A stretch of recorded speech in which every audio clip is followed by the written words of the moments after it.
Maka fa ammal qismul awwal, bagian yang pertama dari nasihat ini, fal imanu billahi azza wa jal, yaitu iman kepada Allah azza wa jalla. Ini yang pertama yang dinasihatkan olehnya kepada anaknya.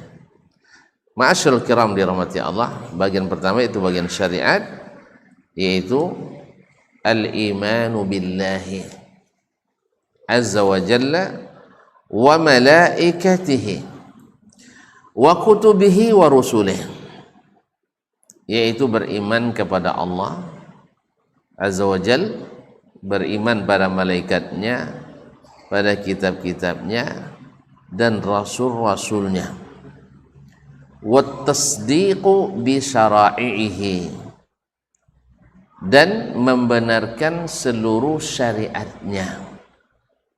Fa innahu la yanfa'u ma'al ikhlali bi syai'in min dzalika amal, karena takkan bermanfaat amal apapun bila rukun-rukun iman itu tidak dilakukan. Jadi satu yang rusak dari iman itu rusak semuanya. Satu yang rusak dari iman itu rusak amal, amal tak berguna. Seperti pada pertemuan sebelum ini kita sudah sebutkan betapa besarnya apa yang dilakukan oleh orang-orang jahiliyah dulu. Di musim haji mereka berbagi tugas. Ada yang bagian akomodasi para jemaah, tinggal di rumah-rumah tempat tinggal mereka. Ada yang bagian konsumsi, sampai Abdullah bin Jud'an, masih ingat berapa ekor kambing setiap kajian? Nah, bukan sekali setiap musim haji ini dah mulai nak makan kajian, nak makan kambing. Nah, setiap musim haji dia menumbangkan 1000 ekor onta. Kalau awak kambing besok tu 5 RT, bagaimana kalau unta kah? Nah, kalau sembelih seekor onta bisa boleh sekampung? Bisa kan? Ya, dulu kalau boleh mak awak boleh tu batik kabau dumaru. Boleh apa nama? Boleh godang. Mak godang tu oleh nangnya. Bantai kabau. Ya. Kalau apa nama bantai kabau nala kan seperampek kabau genya atau setengah paling banyak. Tapi kalau lah siku kabau boleh godang ninda 1000. Mana yang lebih berat, onta pada kerbau? Hah?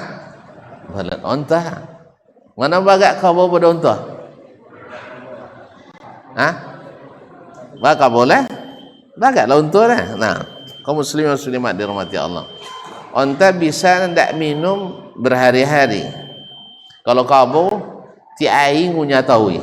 Sambil holok pun ngunyah. Berarti bagak dia unta pada kabau. Sehingga dijadikan Allah SWT sebagai ayat. Afala yanzuruna ilal ibili kaifa khuliqat. Oleh sebab itu, menurut penelitian ahli gizi, daging onta termasuk daging paling sehat di dunia. Ma'asyiral kiram dirahmati Allah. Nah, kenapa tidak bermanfaat baginya 1000 ekor onta per musim haji gratis dia siapkan untuk jemaah? Karena dia tidak beriman pada hari akhirat. Dia tidak yakin, tidak beriman pada Allah dan Rasul sallallahu alaihi wasallam. Ya, sehingga dia, kata Nabi SAW ketika ditanya oleh Ummul Mukminin Aisyah radhiyallahu anha, ayamfa'u dzalika ya Rasulullah, bermanfaat tak baginya? La, tidak bermanfaat ya bint Siddiq. Apa sebab? Li'annahum lam yaqul yawman, dia tidak pernah berkata rabbighfirli khati'ati yaumaddin, ya Allah ampuni dosa-dosaku pada hari pembalasan. Jadi ternyata dia bukan karena akhirat dia beramal, tetapi karena supaya dapat nama besar dan ketokohan di masyarakatnya. Sama juga, mereka juga ngurus Masjidil Haram. Sampai mereka berbangga pula pada Nabi, kami ini pengurus Masjidil Haram. Kata Allah, aja'altum siqayatal haji wa imaratal masjidil haram kaman amana billahi wal yaumil akhir. Apakah kalian mengira bahwa memberi minum jemaah haji, minum, kenapa minum disebut? Padang Sahara yang paling susah itu adalah air. Apakah kalian mengira memberi minum, menyiapkan minum, berapa banyak harus minum orang seramai itu? Itu kan suatu pekerjaan luar biasa di padang Sahara. Kaum muslimin dan muslimat dirahmati Allah, apakah kalian mengira memberi minum jemaah haji wa imaratul masjidil haram, menta'mir, mengurus masjidil haram, kaman amana billahi wal yaumil akhir, tidak sama dengan orang beriman pada Allah dari akhirat? Jelas tidak sama. Jadi yang menentukan bukan pekerjaan, tugas zahirnya, tapi yang menentukan adalah apa yang ada di dalam hati dan jiwanya. Makanya sebagian sahabat mengatakan Abu Bakar itu mendahului kita bukan hanya sekedar amal zahir yang nampak.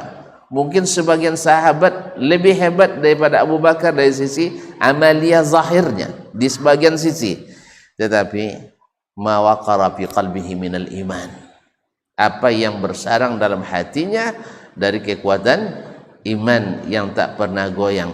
Gimana tidak? Orang semua masih kufur kepada Nabi, dia siap beriman kepadanya dengan segala resiko dan konsekuensi. Itulah Abu Bakar Siddiq radhiyallahu taala anhu. Nah, ini makna perkataan beliau.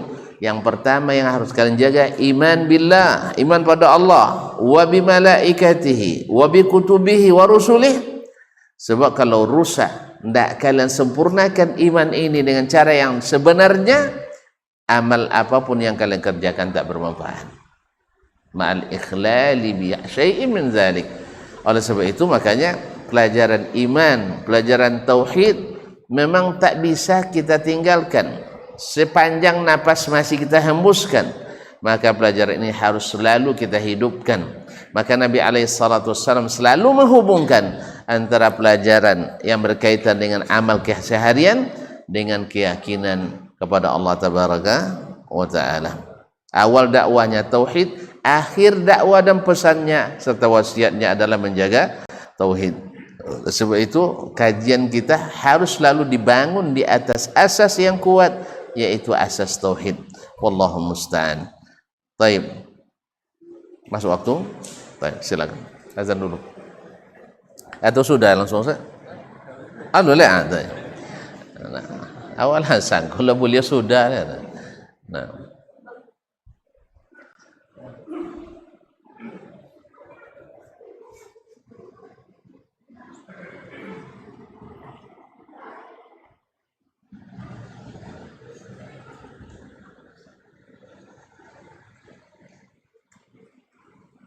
Allahu Akbar, Allahu Akbar. Allahu Akbar,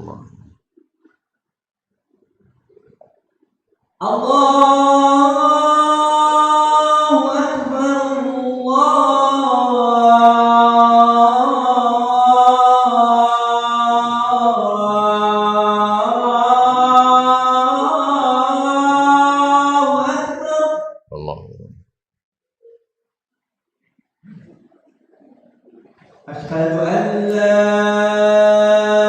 ilaha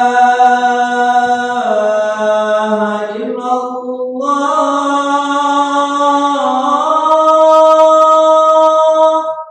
Asyhadu an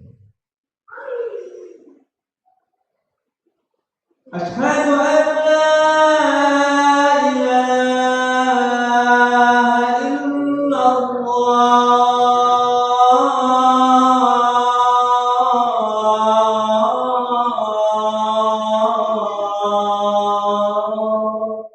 illallah. Asyhadu anna Muhammadar Rasulullah.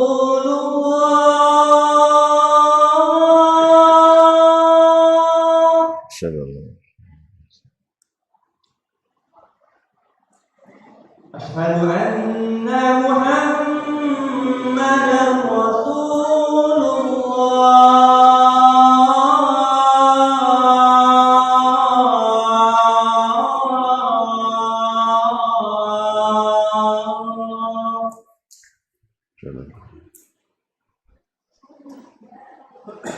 حي على الصلاة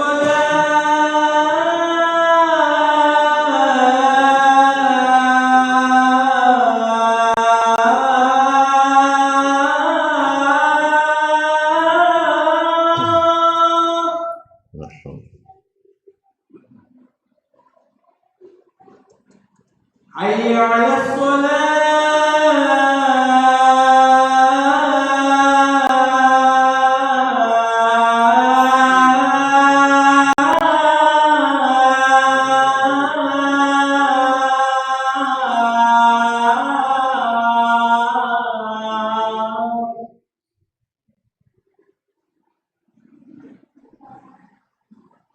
حي على الفلاح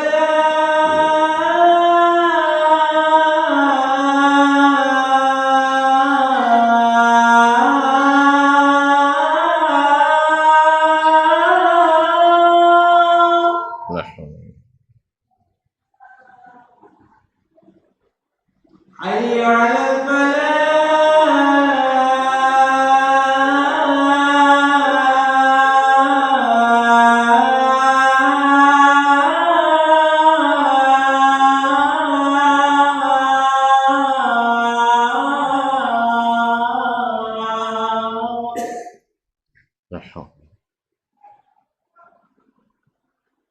الله أكبر الله أكبر الله لا إله إلا الله ولا شريك له صلاة القائم. Ma'asyiral muslimin, ma'asyiral muslimat rahimanillah wa iyyakum. Imam Al-Baji memulai nasihatnya dengan iman. Inilah manhaj para ulama dari kalangan as-salaf sejak zaman Nabi alaihi salatu wassalam, memulai dengan iman sebelum memulai dengan ilmu, memulai dengan iman sebelum mempelajari yang lain. Inilah nasihat yang pertama. Sebab kalau sudah iman, seperti kata Heraklius kepada Abu Sufyan, bahwa iman itu kalau sudah masuk tidak goyah. Tapi kalau belum, Al-Quran pun Allah langsung berbicara misalnya kepadanya, mereka tidak akan percaya. Rasul langsung berdiri ceramah di masjid ini, tidak akan percaya kalau iman tak ada. Tidak percaya. So kalau seandainya kita percaya dengan Nabi SAW, sabdanya pasti sama dengan apa? Dengan kehadirannya. Sebab yang mengatakan itu kepadanya adalah Nabi SAW. Ma'asyarul kiram.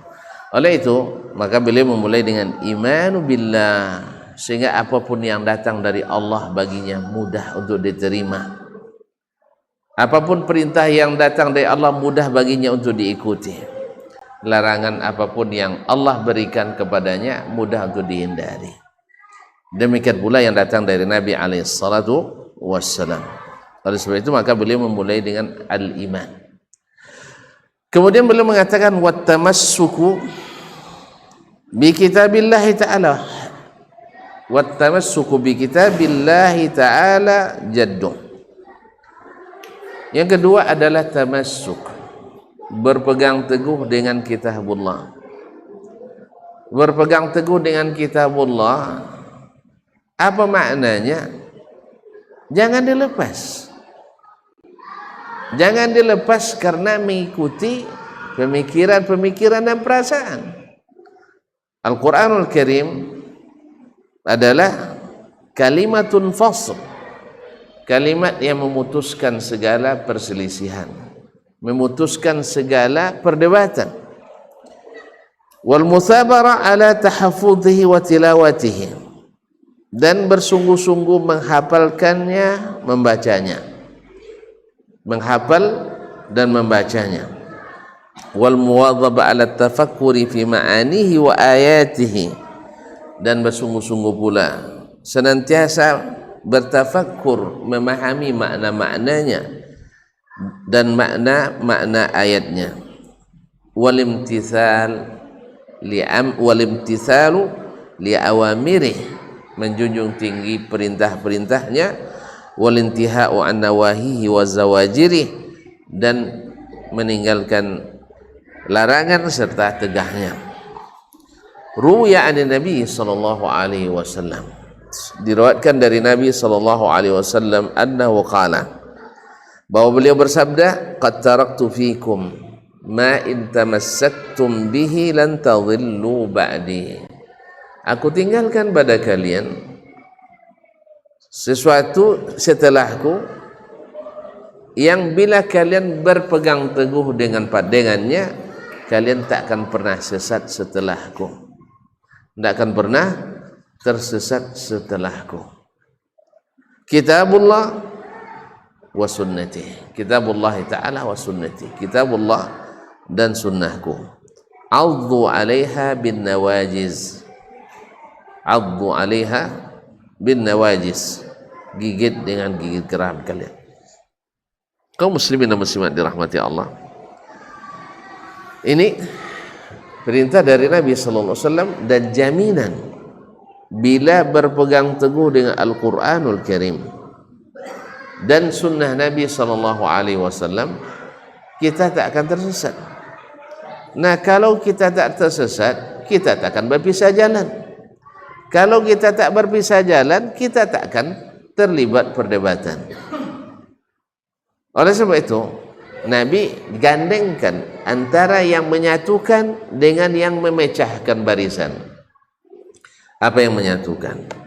Nabi dalam hadis Ilbar ibn Sariyah radhiyallahu anhu mengatakan, ketika dia memberikan nasihat yang sangat berkesan sampai meneteskan air mata, menggetarkan hati, lalu dia katakan, mereka berkata seolah-olah ini wasiat terakhir orang yang akan berpisah. Fa'usina, beri wasiat kepada kami. Nabi katakan, usikum bitaqallah was-sam'i wat-ta'ah, saya wasiatkan kalian untuk bertakwa kepada Allah, mau mendengar dan taat. Ini kalau mendengar mau, tapi kalau taat tunggu. Kan itu masalahnya. Mendengar mau tapi taat tunggu. Apa sebab? Sebab kita ingin taat bila kita setuju. Kalau tidak setuju kita tidak taat. Itu masalahnya. Sekarang orang misalnya mohon maaf ini, berbagai gelombang penentangan terhadap orang yang harus kita taati. Alasannya apa? Mereka melakukan yang tidak kita setujui. Kan ya? Oleh sebab itu kita tidak taat. Apa sebab? Tidak setuju. Masalahnya di sini, ketika kita tidak taat kecuali sudah setuju, maka kesetujuan kita tak sama. Ada yang setuju dengan dalil sedikit, ada yang tak setuju dengan sebuah dalil. Oleh sebab itu kaum muslimin dan muslimat, akhirnya memang cara beragamanya berbeda, akhirnya berbeda jalan. Oleh itu kaum muslimin dan muslimat, Nabi alaihissalatu wassalam katakan, alaikumus sam'u wat ta'ah, mau mendengar dan taat. Fa innahu wa in ta'ammara alaikum abdun habasyi, sekalipun yang menjadi pemimpin kalian adalah hamba sahaya dari Habasyah. Ya, hamba sahaya tidak boleh jadi pemimpin, tapi kalau sudah jadi wajib ditaati. Nah, kalau sudah jadi wajib ditaati, tidak boleh dikhianati. Ma'asyiral kiram, fa innahu may ya'ish minkum, karena siapa yang hidup di antara kalian pasti akan melihat ikhtilafan katsiran, perselisihan yang banyak. Dekat perselisihan itu datang karena tidak sama taat. Ya, sebagian taat, sebagian tidak. Sebagian taat, sebagian tidak. Antara yang taat dengan tidak mungkin seirama. Yang taat akan mengatakan kalian tongkaunya. Yang tidak taat akan bilang taat kalian bongak. Mana yang cak tongkau je bongak? Mana yang lebih bagus, yang tongkau atau yang bongak?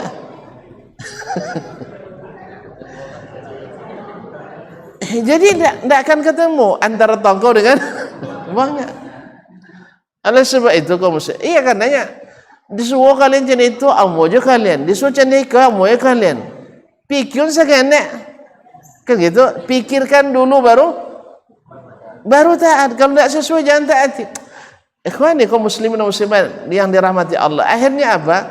Yang berpikir habis dengan pikirannya.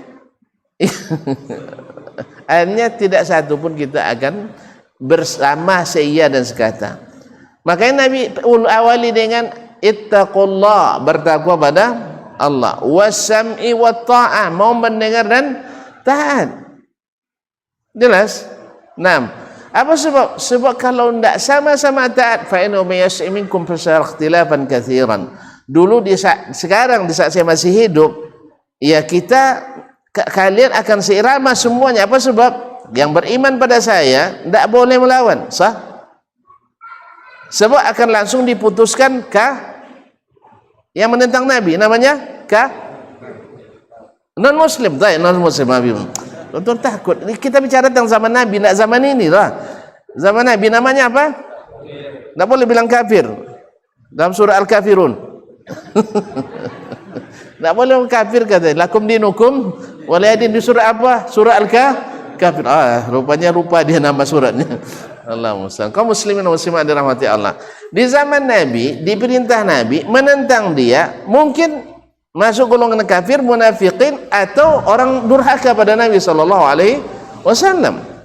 Lihat, disuruh makan kanan saja, lalu dia karena sombong tidak mau terima. Nabi bilang, kalau gitu kau tak akan bisa ngangkat tanganmu lagi. Langsung lumpuh tangannya saat itu. Karena apa? Dia bukan tidak bisa, karena tidak mau. Tapi kalau sekarang kan tidak bisa. Zaman Nabi bertemu dengan Nabi selesai khilaf, selesai. Zaman kita dan aku ketemu Nabi pun tidak juga selesai khilaf. Ya, ayo kita berdiri semuanya menunggu kedatangan Nabi sallallahu alaihi wasallam. Rupanya sampai ke Bangkinang dia. Subhanallah, sampai ke Bangkinang menunggu kedatangan Nabi sallallahu alaihi wasallam. Astagfirullahaladzim. Dulu katanya seperti itu tidak boleh juga, sekarang sudah mulai boleh rupanya. Tak kicu di nantarang kita. Allah. Kicu di nan, kita sama-sama berdiri menantikan kedatangan Nabi sallallahu alaihi wasallam. Andainya betul, elah kita tanya, kita berselisih sekarang nih, berselisih paham. Sampai-sampai kita tidak bisa sepengajian gara-gara berselisih paham. Kalau memang Nabi lahir, datang lagi Nabi, bisa ditemui, tanya cepat. Ya Rasulullah, siapa yang berhak ngurus masjid ini?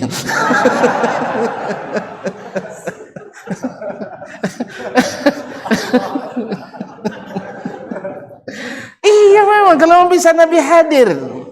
Tapi subhanallah, dibiarkan, didiamkan, dan seolah-olah dibenarkan, ternyata tidak menyelesaikan masalah kedatangan Nabi, justru menimbulkan masalah.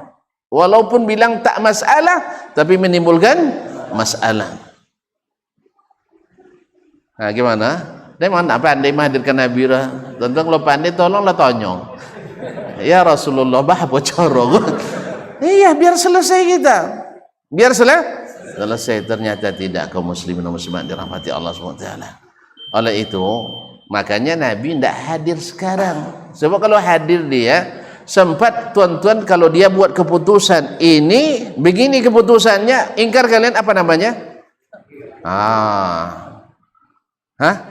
Besar resikonya, berat. Jelas? Tapi kalau sekarang kan tidak mungkin dia salah paham, mungkin ada subuhat, mungkin belum sampai dalil yang lain kepada. Harusnya banyak kemungkinan. Dibacakan hadis itu menurut paham antum, menurut paham saya. Akhirnya kalau gitu hadis dan Al-Quran takkan lagi menyatukan lagi. Mau aneh bin ajaib. Kalau di zaman Nabi, bawa turun ayat, selesai masalah. Datang hadis, selesai masalah. Zaman sekarang enggak.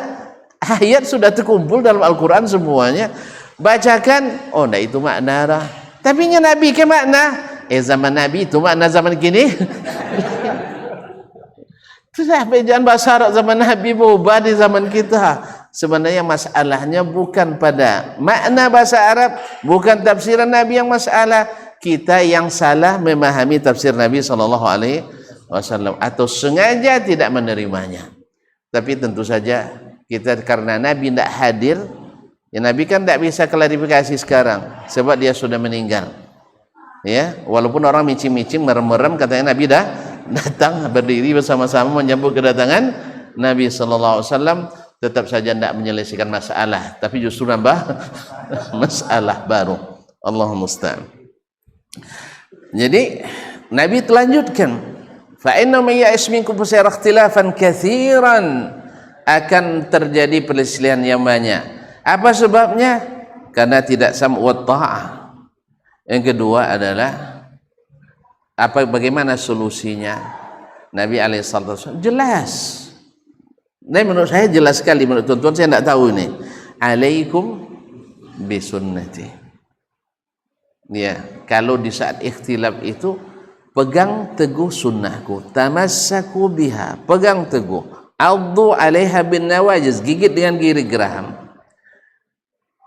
Sebaliknya, wa iyyakum wa muhdatsatil umur, dan tinggalkan, jauhi hal-hal yang diada-adakan.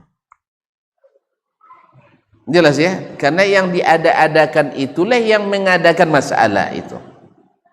Yang mengada-ngada itulah yang menyebabkan masalah itu. Oleh sebab itu tinggalkan itu. Jelaskan solusi dari Nabi SAW. Jelas enggak? Jelas. Nah, kalau demikian kan tinggal kita ambil acuan.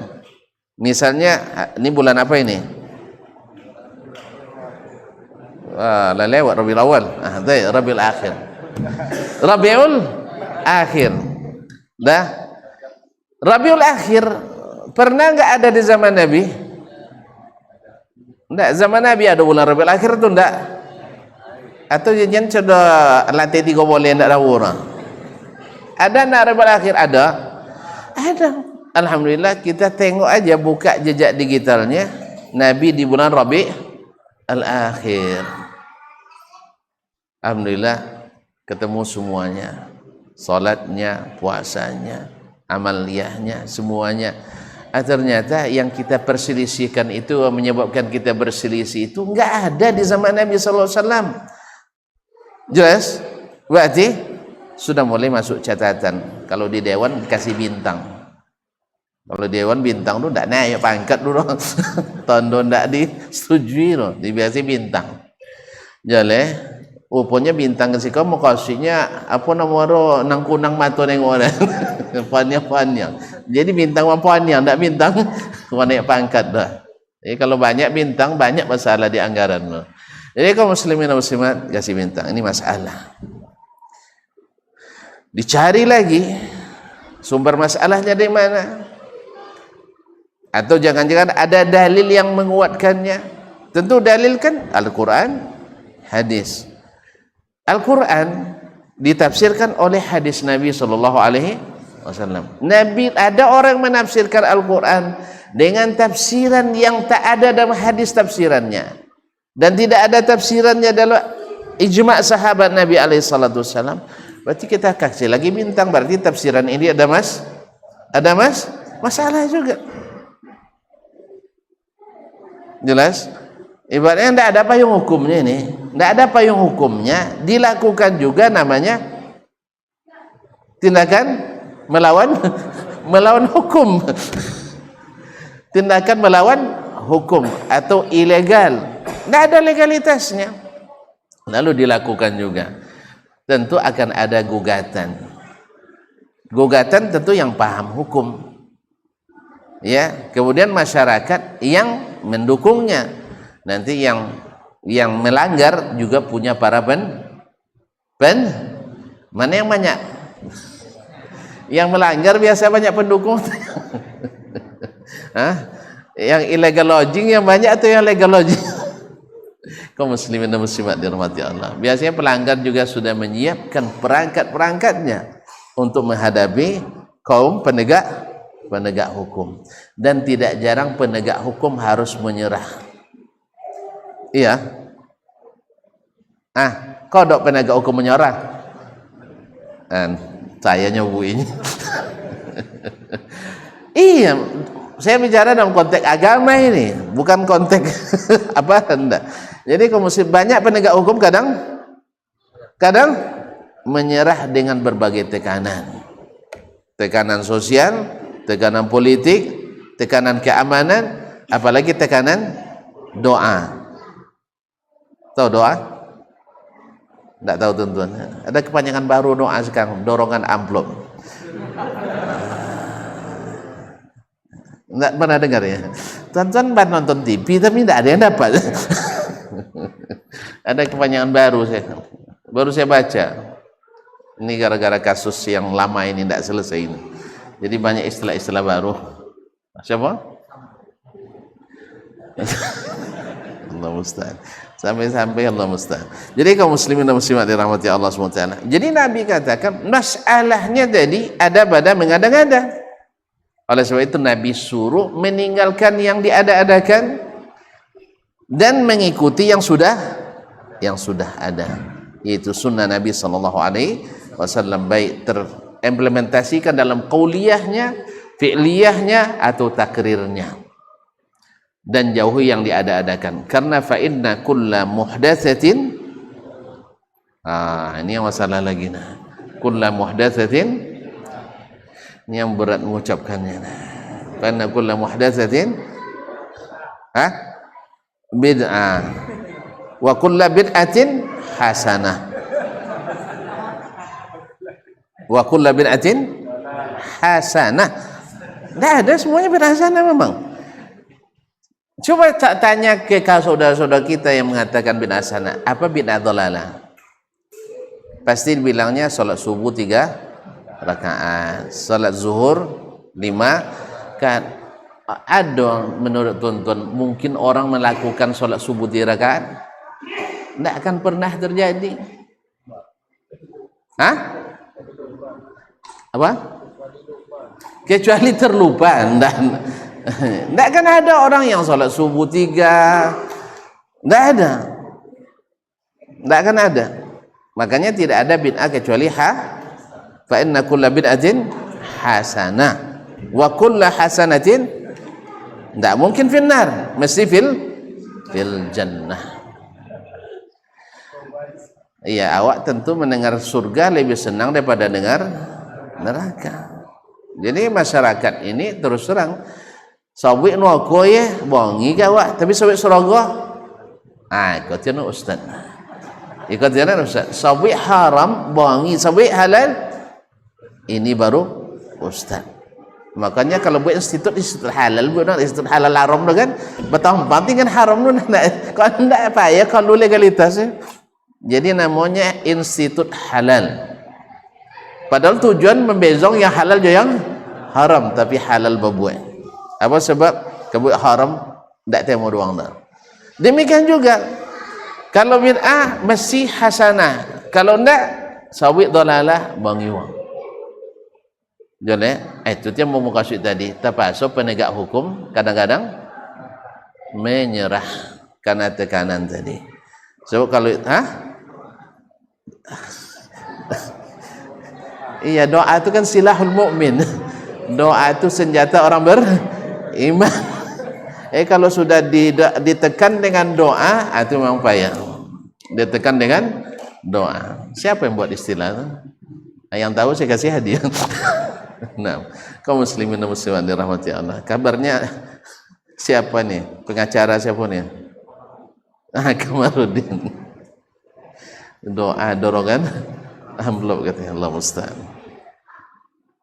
Tapi kaum muslimin dan muslimat dirahmati Allah. Berarti Nabi SAW tunjukkan cara berpegang teguh ke sunnahnya seperti apa. Kitabullah itu seperti apa? Yaitu dengan memegang teguh sunnah Nabi SAW dan menjauhi lawannya. Apa lawan sunnah? Kan itu yang masalahnya. Nabi menjadikannya berlawanan, kita menjadikannya berkawinan. Nah, tentu beda. Nabi menjadikannya penyebab perselisihan, kita menganggapnya penyebab pemersatu. Ya. Nabi mengatakan itu sebab utama perselisihan umat, kita menjadikannya sebagai perekat dan pemersatu umat. Maka akhirnya apa yang terjadi? Pembubaran pengajian. Jadi menyatukan umat itu dengan menghentikan pengajian. Maka definisi menyatukan umat bukan dengan menambah kajian, tapi dengan membubarkan pengajian. Itulah cara memersatukan umat. Kalau kita, Nabi SAW menyatukan umat dengan menambah ilmu, menambah pengajian, bukan dengan membubarkan pengajian. Allah musta'an. Dah cukup dari situ dulu, dah kita cukup sampai sini dulu. Dah cukup satu wasiat, iman, kemudian pegang teguh Al-Quran dan Sunnah. Tidak mungkin berpegang teguh pada keduanya sebelum iman selesai. Maka dimulai dengan iman. Beriman pada Al-Quran, beriman pada Rasul SAW, Sunnah Nabi SAW. Nah, itulah yang membuat orang berpegang teguh kepadanya, sehingga nilai Al-Quran itu tinggi di hatinya, nilai Sunnah itu besar di hatinya, dan sehingga tidak dianggap sebagai barang biasa, dianggap sebagai sesuatu yang sangat bernilai tinggi. Nah, bila sudah iman seperti ini, mereka tak akan mau mengganti dengan apapun, berapapun harga yang ditawarkan, berapapun harga yang ditawarkan. Makanya Abu Bakar tidak bisa dilumpuhkan dengan logika Abu Jahal. Apa sebab? Karena iman sudah bersarang di hatinya. Kalau Muhammad sallallahu alaihi wasallam yang mengatakan, pasti benar. Jadi dia beriman pada yang dikabarkan, bukan pada yang dipikirkan. Abu Jahal baru beriman pada yang dipikirkannya, sehingga dia meninggalkan apa yang dikabarkan oleh Rasulnya sallallahu alaihi wasallam. Abu Bakar sadar Muhammad tidak pernah bohong, tetapi kesadarannya ini tidak sesuai dengan apa yang dipikirkannya. Kalau saya beriman pada Muhammad sallallahu alaihi wasallam, saya dikira orang bodoh, tidak menggunakan akal. Kan itu? Kan mereka mencemooh Nabi dan para pengikut. Yang mengikut kamu itu kan orang-orang rendahan saja, Mat. Hamba-hamba sahaya, orang miskin-miskin, klene-klene, tidak terpandang. Kan itu sebab turun abasa wa tawalla. Apa sebab? Mereka dah bilang kepada Nabi Muhammad SAW bahwasanya yang ikut kamu itu orang-orang yang tidak menggunakan, orang-orang yang tidak terpandang. Apa Nabi sedang berdakwah kepada petinggi-petinggi Quraisy itu? Dia berharap mereka masuk Islam, sehingga masuk Islamnya mereka membawa barakah bagi yang lain. Ternyata di saat yang sama datang si buta, seorang sahabat, Abdullah bin Ummi Maktum, kan jadi penguat asumsi orang kafir Quraisy pada Nabi alaihissalam. Nabi pun bermuka masam, ya, bermuka masam dan berpaling. Kini lo datang nih kan itu. Iya, kini pula dah datang. Ternyata itu dapat teguran dari Allah Subhanahu wa taala. Jangan gara-gara harap petinggi masuk, kamu bermuka masam pada orang yang buta ini. Pada orang buta nampak kita bermuka masam? Nah. Jadi hati-hati, jangan bermuka masam pada orang buta aja dilarang kita bermuka masam, apalagi orang yang menampak. Jadi biarlah manis terus. Ibak nyawang ke imau do lampaui. Kambiang. Kambiang. Apa sebab patar? Kucing. Imau do lampaui kucing je lah nampak di muka. Kalau kucing kan leo nengok dia, kalau imau iso nengok dia. Nah, jadi macam itu. Caklah poca di paui, jen poca di mulut. Nah, kalau lah poca di mulut payah butiu. Kalau poca di pawit langsung buka WC. Iya tak? Kalau kata kalau je misal tak sampai kira leta tampung je boh. Tapi kalau mulut payah nampung. Boleh. Nah, makanya hati-hati mengeluarkan suatu perkataan, karena itu akan menyebabkan banyak masalah. di kemudian hari. Wallahu musta'an. Baik, barangkali sampai di sini. Baru satu alinea dari bagian pertama ini, yaitu beriman pada Allah, malaikatnya, kitab-kitabnya, rasulnya, dan berpegang teguh pada kitab Allah dan sunnah Rasul sallallahu alaihi wasallam. Mungkin ada yang bertanya, apa tidak disebutkan hari akhirat dengan qada dan qadar?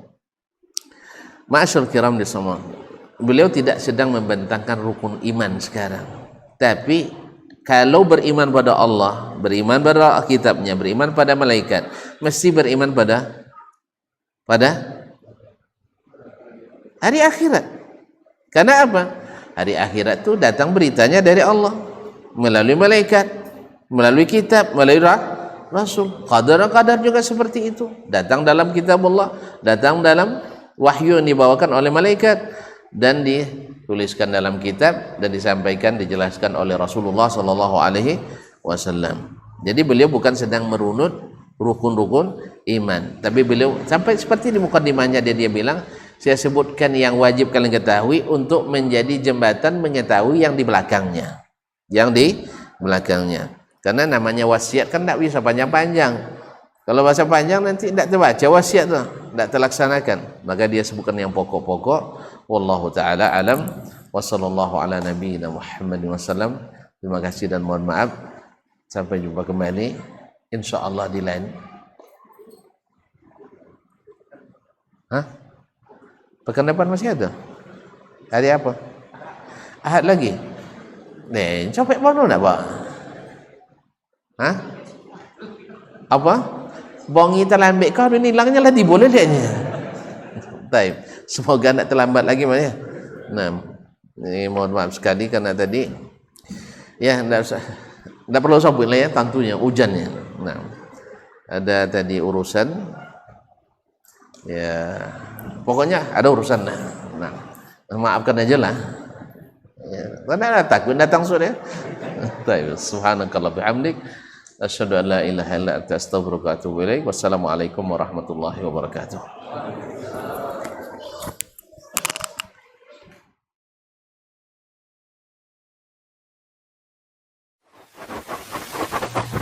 Barometer amal kita saleh tak salehnya di salat kita. Bila salat kita ikhlas dan sesuai dengan sunnah Nabi SAW, maka insyaAllah amalan yang lain mengikuti.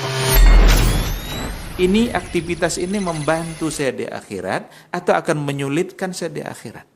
Kalau seandainya perbuatan itu ternyata akan menyulitkan kita di akhirat kelak, tinggalkan perbuatan itu. Anta ni'mal jund. Kamu adalah sebaik-baik prajurit. Coba lihat.